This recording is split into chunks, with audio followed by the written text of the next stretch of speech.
Alright, guess I'll start off with a shout out to Cliff.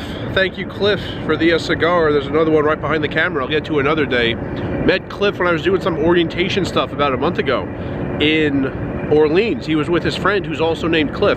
Saw Cliff today while I was working in Orleans.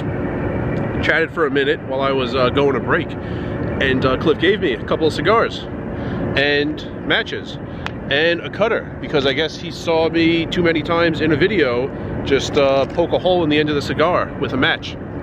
So thanks, Cliff, for all the cigar and cigar accessories, and it was nice to meet you again. And shout out to everyone else. I think the only other person whose name I got is Mark from England. Was playing a cash table while I was dealing it. A lot of people have come up to me every day, about 5 people or so mention the channel. So nice to meet everybody, even if it's too quick to get your name.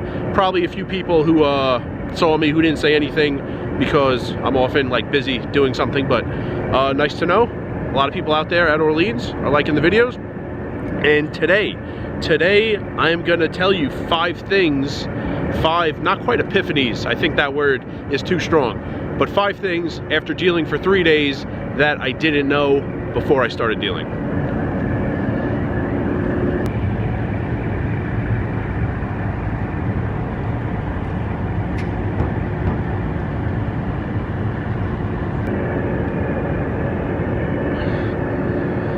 First thing is, it is shocking how dirty my nails get every day after I'm done dealing, while I'm dealing. And then I noticed after I'm done dealing, it's weird because like all the things I'm paying attention to while I'm playing so that I know there's not a mistake going on, like I'm looking at like the dealer move his or her hands, like take in the cards, put the rake over the rake chute, like take in bets, make change, things like that. Like I see people's like hands, nails, fingers. I don't notice this happening to other people. It's like shocking what's going on with the dirt getting under my nails. That is weird. That is thing number 1. I guess from just like scraping in, like dragging in all these bets and all these cards all day, it's happening. Other people are doing it in a way that their hands don't touch the felt as much as mine. I don't know, but this has been happening.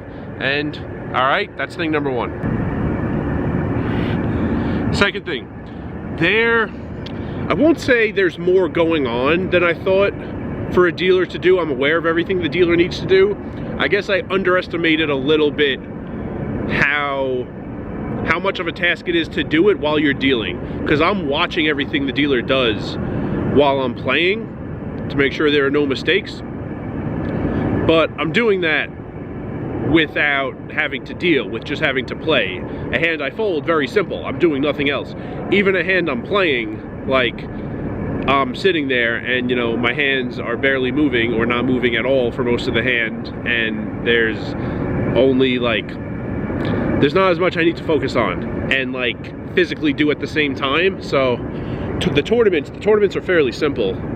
The cash tables, there's a lot going on. I will say, I think Orleans is a little more difficult than most with the cash tables. For one, there are a ton of promos that go on. I'm fielding a lot of questions about promotions, and I know very little about them. And that's one thing. Another thing is the rack. So a lot of places I play, the rack has $1 chips and $5 chips, and that's it. You know, in the no limit tables, you're bringing in $5 chips and from the table, and you're making change. That's usually what you're doing.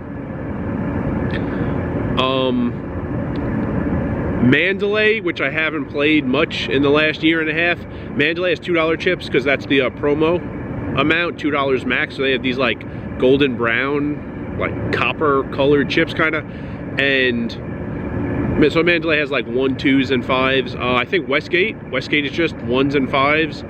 MGM has some greens also, but mostly just 1s and 5s. So a lot of the places I play, just 1s and 5s. So like I'm counting the rack occasionally, especially when the game is paused because the rack is off.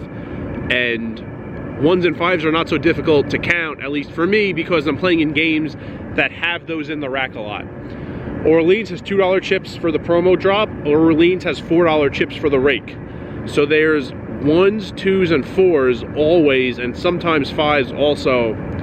Gets a little complicated when there's that many different denominations in the rack. So number 2, overall, in the cash games, a little more going on than I thought while trying to deal out a cash game hand with no incident.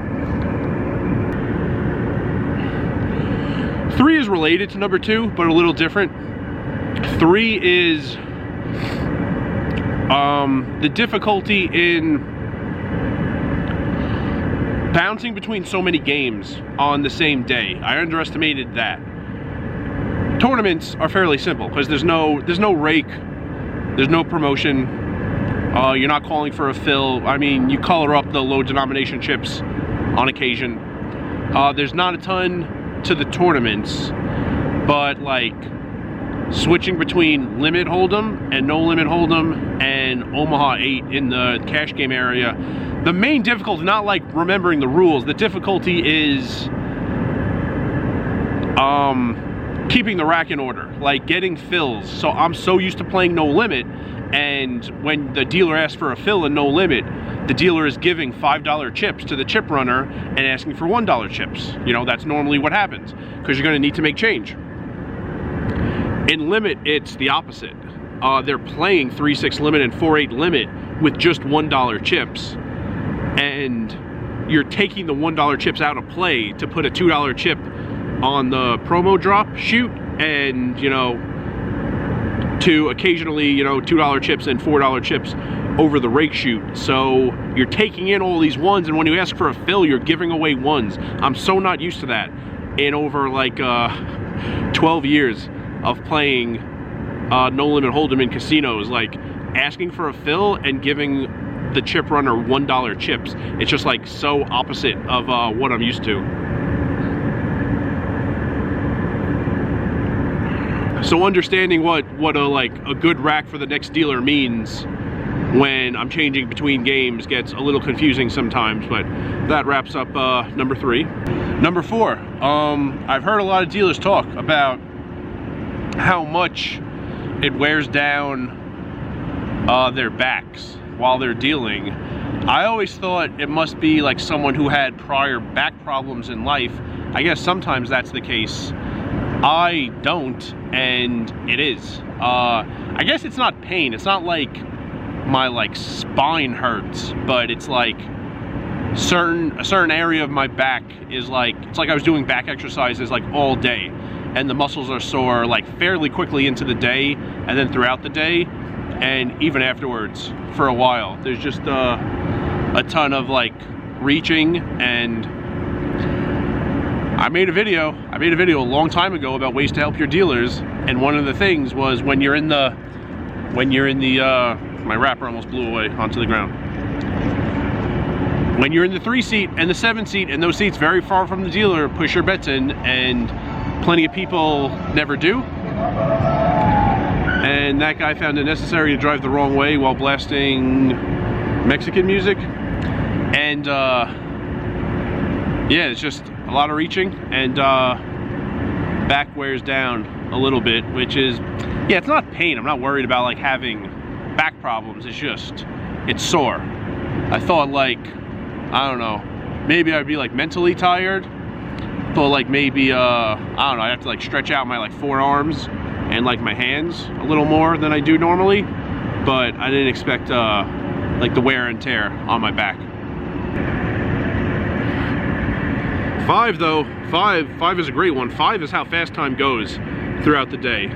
There are days I'm trying to play like 7 hours of poker, and after like an hour and a half I can't take it because it's like unbelievably boring and nothing's happening, and I just like can't like imagine going through another like 5.5 hours of the 90 minutes I just went through. Man, dealing, if there's a boring table, like the next table won't be. And it helps when there's so much going on, there's so much energy in the room during the summer series. It helps when I'm switching between cash and tournaments and so many different games, right? There was already a day I dealt limit hold'em cash, no limit hold'em cash, Omaha 8 cash, Omaha 8 tournament, and 2 different no limit hold'em tournaments. So that keeps it interesting. Time goes by. Also helps that there's an EDR downstairs, employee dining room, so time goes by very quickly.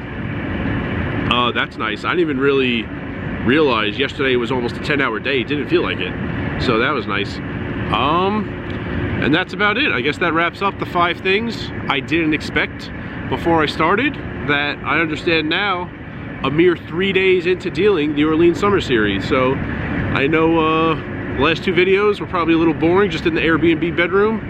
Came out to the strip today and smoking this cigar from Cliff, which I am enjoying. And I guess that's a wrap on today's video.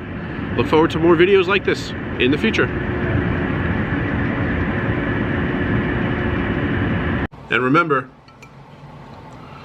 rice is a spoon food.